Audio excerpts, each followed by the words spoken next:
নমস্কার বন্ধুরা, সবাইকে আমার নতুন একটা ব্লগে স্বাগত। সন্ধেবেলায় কিছু মুখরোচক হলে মন্দ হয় না, আর সেটা যদি হয় বাড়ির তৈরি তেলে ভাজা, তাহলে তো কথাই নেই। তো আজকে বানাচ্ছি নিরামিষ আলুর চপ। তার জন্য কিছু মশলা আমি নিচ্ছি।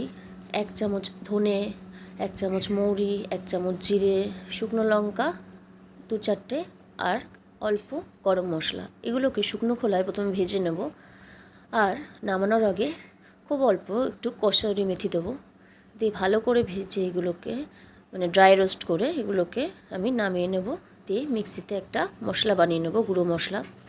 আগে থেকেই 2-3টে আলু আমি সেদ্ধ করে রেখেছিলাম প্রেশারে, সেগুলোকে একটু স্ম্যাশ করে নেব। এরপর আলুর পুরটাকে বানাতে হবে। তো কড়াইতে অল্প তেল দেবো প্রথমে।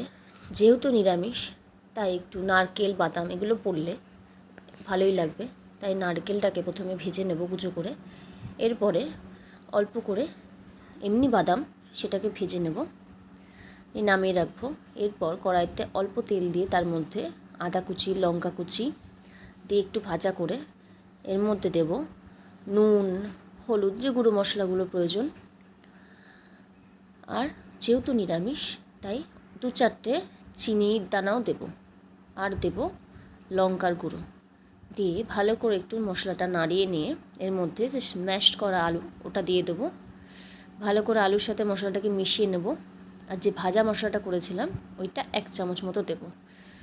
আর উপর থেকে ভাজা নারকেল, ভাজা বাদাম দিয়ে পুরটাকে নামিয়ে নেব। একটু ঠান্ডা লেগেছে, গলাটা খারাপ, তার জন্য ক্ষমা চেয়ে নিচ্ছি। এরপরে বেসন ব্যাটারটা তৈরি করব। বেসন নিয়েছি আমি, এর মধ্যে নুন আর সামান্য খাবার সোডা দিয়েছি। দিয়ে ভালো করে জল দিয়ে এটাকে গুলিয়ে নেব। খুব বেশি পাতলা বা মোটা করব না, একদম যেমন হয় ব্যাটার মিডিয়াম সেরকম করব। আর আমি আলুর পুরটাকে দেখুন এরকম করে চপের আকার দিচ্ছি, একটু বেসনের সাহায্য নিচ্ছিলাম। তো এরকম করে সবকটা চপের আকার দিয়েছি। দিয়ে এবার কড়াইতে ডুবো তেলে ভাজবো, সেই জন্য অনেকটা তেল গরম করার জন্য বসিয়েছি। তেল গরম হয়ে গেলে এবার আলুর পুরটাকে বেসনের ব্যাটারের মধ্যে ডুবিয়ে চপের আকার দিয়ে এবার এগুলোকে একটা একটা করে ভেজে নেব। ডুবো তেলে ভাজলে চপগুলো ফুলবে ভালো।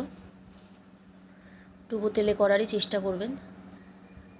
এই যে এরকম করে এপিট ওপিট ভালো করে লাল লাল করে একদম ভেজে তুলে নেব।